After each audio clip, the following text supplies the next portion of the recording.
We got along very well. We had a good chemistry. I don't know if that's supposed to be popular or politically correct to say, but we really did. We had good chemistry. You haven't had any rockets shot up in the air for 7 months. You haven't had any research. They just blew up their test site. They're blowing up their engine test site for ballistic missiles. Joining me now to discuss is Senior Research Fellow at the Heritage Foundation, Bruce Klingner. Bruce was the CIA's Deputy Division Chief for Korea. Bruce, big welcome to you. And you heard the president there. He's right. It has been 7 months since a missile test. Is he succeeding at solving the North Korean nuclear crisis?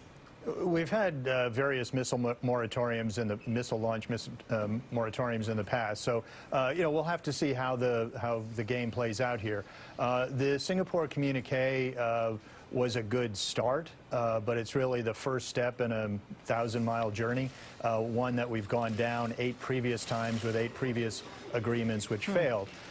So if you look at the terms of the communique, it's very sparse. Each of the 4 main provisions were stronger in previous iterations, particularly the denuclearization pledge was included in the September 2005 six-party talks joint statement, and in that version it was stronger. So we'll have to see how things play out as Secretary Pompeo and other U.S. diplomats engage with their North Korean counterparts. The president says that he plans to call North Korea on Sunday. He went so far as to say that he's given Kim Jong-un what he's referred to as a very direct number.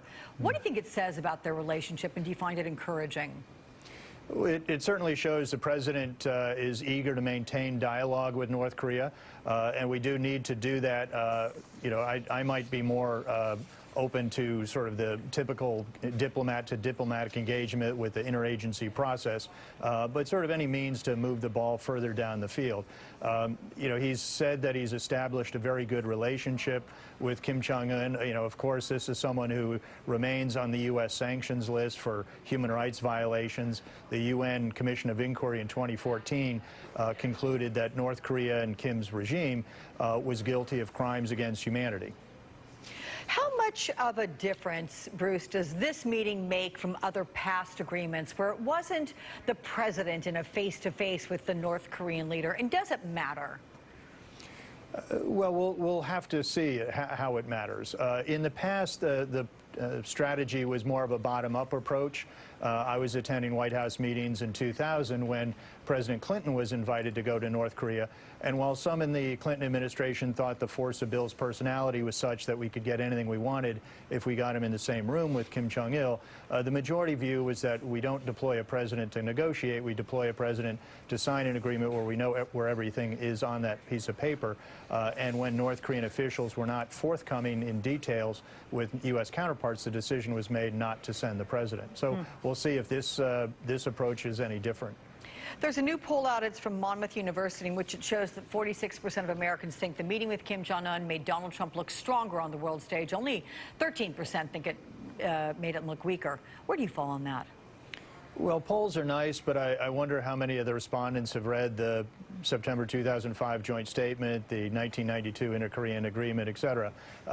So while the president said he solved the North Korean problem, that there is no North Korean nuclear threat anymore, there's been no change in the North Korean nuclear program, and we have really very sparse, very terse statements in the Singapore communique. So as we move forward, what we need to do are 2 things that have always been lacking in previous North Korean commitments, but were in U.S. arms control treaties with the Soviets and the Warsaw Pact. Is one, we need very detailed text so that we know exactly what's being agreed to, because North Korea has a different definition of the words denuclearization and Korean Peninsula. And the second is very strong verification. So you have essentially articulated a quote that I was going to read about an interview you gave to Politico, but basically, is the president in need of a reality check? And if so, who in his administration would be the person to give that to him? Well, I think Secretary Pompeo has been really the lead on the North Korean negotiations. And if you look at Secretary Pompeo's remarks, I think, they depict a bit more of, if not skepticism, I think more pragmatic view. Recently he said that there's a risk that this may not work. That we really are in the beginning of a process. The president has sort of gone the other way in saying that the problem is solved. and that we can sleep more peaceably at night. So I give a bit more credence to Secretary Pompeo's remarks. All right, Bruce Klingner, it's very good to speak with you yet again. We'll see you soon. Thank you. In our next hour, the faces behind the numbers. We're going to take you to a shelter housing migrant families in Texas. But first, the GOP